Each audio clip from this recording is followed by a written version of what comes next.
नमस्कार। Civil veg channel में आप सबका स्वागत है। हम देख रहे हैं जियो टेक्निकल इंजीनियरिंग पे एमसीक्यू सीरीज़। इसका पिछला वीडियो हमने पिछली बार देखा था, ये हम दूसरा वीडियो यहाँ लेके आ रहे हैं। तो चलिए शुरू करते हैं।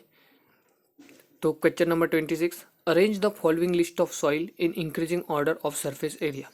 यहाँ पे increasing order of surface area के हिसाब से हमको जो है लिस्ट अरेंज करने को बोला है। तो एक बात हमेशा याद रखिए, जितना फाइन पार्टिकल होगा उतना उसका ज़्यादा सरफेस एरिया होगा। जितना फाइन पार्टिकल उतना ज़्यादा उसका सरफेस एरिया। तो सबसे कम यहाँ पे सरफेस एरिया किसका होगा? सैंड। हमको इंक्रीजिंग ऑर्डर बोला है तो सैंड का सबसे कम यहाँ पे सरफेस एरिया होगा। तो बी और सी हमको यहाँ पे दिख रहा है। उसके बाद सिल्ट का आएगा जो कि बी और सी में भी है। और उसके बाद क्ले आएगा क्योंकि कोलाइट जो है वो क्ले से फाइन पार्टिकल होता है। तो ऑप्शन नंबर सी यहाँ पे हमको सही आंसर दिख रहा है। तो ऑप्शन नंबर सी हमारा यहाँ पे सही आंसर होगा। Increasing order of surface area sand, silt, clay और कोलाइट्स। तो नेक्स्ट क्वेश्चन की ओर बढ़ते हैं हम। Approximately what is the specific gravity of sand. तो अप्रोक्सीमेटली हमको स्पेसिफिक ग्रेविटी ऑफ सैंड पूछा है। तो 2.6 जो है वो approximately specific gravity of sand हम लेते हैं। नेक्स्ट क्वेश्चन की ओर।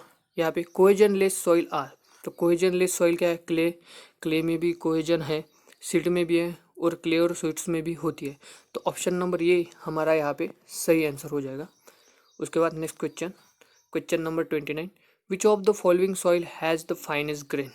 सबसे फाइन ग्रेन किसका होता है, मतलब जो नीचे सॉइल का है उसमें से फाइनेस्ट ग्रेन किसका रहेगा? तो सिल्क का तो नहीं रहेगा फाइन ग्रेन, क्ले का रहेगा, सैंड का भी नहीं रहेगा और फाइन सैंड के भी नहीं रहेगा। तो ऑप्शन नंबर बी यहाँ पे हमारा सही आंसर है। उसके बाद next question, the contact pressure on uniformly loaded circular footing resting on the clay at centre is. तो देखिए जो कॉन्टैक्ट प्रेशर होता है सर्कुलर फुटिंग का वो सेंटर पे जो है वो होता है मिनिमम। तो ऑप्शन नंबर डी हमारा यहाँ पे सही आंसर होगा। तो मिनिमम जो कॉन्टैक्ट प्रेशर है सर्कुलर फुटिंग का वो सेंटर पे होता है, ये याद रखिएगा। उसके बाद विच of the following is the correct sequence of plasticity of mineral in soil and increasing order.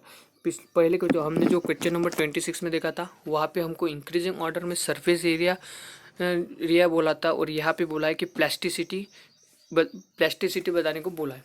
तो देखिए सबसे ज़्यादा प्लास्टिसिटी मतलब कम प्लास्टिसिटी किसकी होगी? तो सबसे कम प्लास्टिसिटी होगी ऑब्वियसली सिलिका। उसके बाद केओलानाइट और उसके बाद इलाइट और मोंटमोरिलानाइट की प्लास्टिसिटी सबसे ज़्यादा होगी जो कि ब्लैक कॉटन सॉइल का एक मिनरल्स है। तो यहाँ पे इस हिसाब से अगर हम देखा जाए तो क्वेश्चन नंबर सी यहाँ पे हमारा सही आंसर बनता हुआ दिखता है, जहाँ पे सिलिका सबसे कम प्लास्टिसिटी, उसके बाद केओलानाइट, उसके बाद इलाइट और फिर मोंटमोरिलानाइट। तो ऑप्शन नंबर सी हमारा सही आंसर है।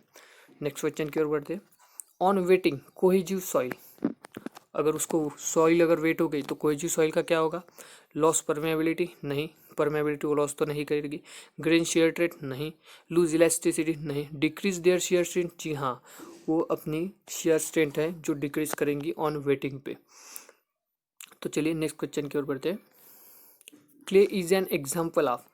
क्ले का पूछा है का एग्जाम्पल किसका है? तो क्ले जो है एग्जाम्पल है वो है एक्विक्ल्यूड का। ऑप्शन नंबर सी यहाँ पे हमारा सही आंसर है। उसके बाद black cotton soil is not suitable for foundation because of its. Black cotton soil जो सुटेबल नहीं है फाउंडेशन पे। सबसे मतलब देखिए एग्रीकल्चर के लिए सबसे अच्छी सॉइल जो मानी गई है वो ब्लैक कॉटन सॉइल है, लेकिन स्ट्रक्चर के लिए सबसे घातक सॉइल मतलब सबसे बुरी सॉइल जो होगी तो वो ब्लैक कॉटन सॉइल है। क्यों? क्योंकि उसकी श्रिंकेज और स्वेलिंग प्रॉपर्टी की वजह से ब्लैक कॉटन सॉइल जो है वो सबसे बुरी है। अगर वो भीग जाए सॉइल तो बहुत ज़्यादा स्वेलिंग हो जाती है और अगर उसमें से वाटर कंटेंट जैसा जैसा कम हो जाएगा तो वो उतने ही उतने ही एक्सट्रीम से श्रिंकेज होती है। तो इसलिए ब्लैक कॉटन सॉइल जो है वो not suitable for foundation because of swelling and shrinkage property.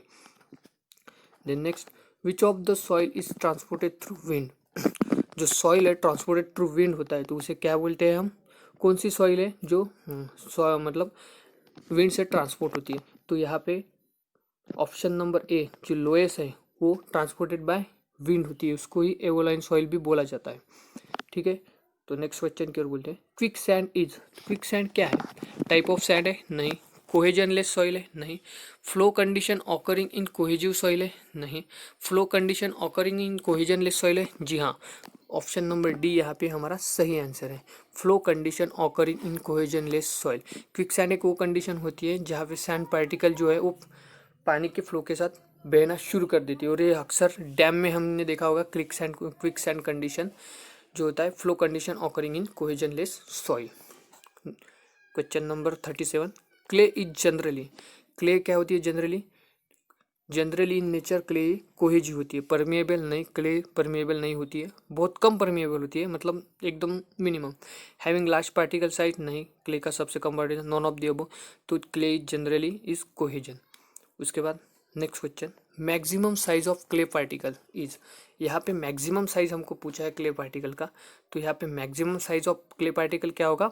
वो होगा ऑप्शन नंबर सी 0.002। ये जो है ये है मैक्सिमम। और अगर आपको क्ले का मिनिमम पार्टिकल पूछा जाए तो जो ऑप्शन नंबर डी ये क्या है? मिनिमम, मतलब 0.002।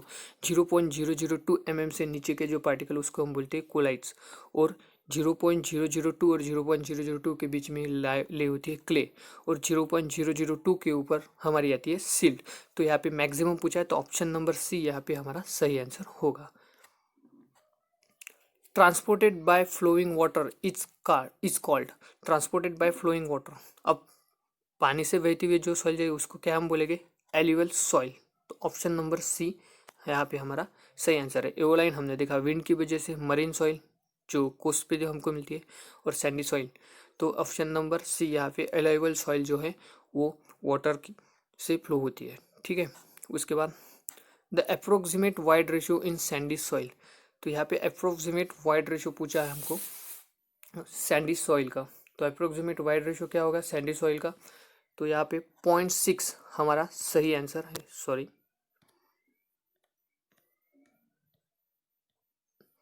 तो the approximate void ratio in sandy soil is c, 0.6 हमारा अप्रोक्सीमेट वाइड रेशियो है सैंडी सॉइल का। उसके बाद alluvial soil are transported by. देखिए यार टालूस भी बोला है और अलुवियल सॉइल भी बोला है, तो ब्रैकेट में टालूस दिया है, लेकिन alluvial soil are transported by किससे ट्रांसपोर्टेड होती है? तो अलुवियल सॉइल हम सबको पता है वाटर से ट्रांसपोर्ट होती है, अभी हमने पिछली बार ही ये क्वेश्चन देखा। The sand particle are made up of. तो सैंड पार्टिकल किससे बनते हैं? आपको पता है कॉर्ड से, मैक्सिमम जो है सैंड पार्टिकल वहाँ से बनता है, और वो क्या है? एक रॉक मिनरल्स है। तो sand particles are made up of rock minerals.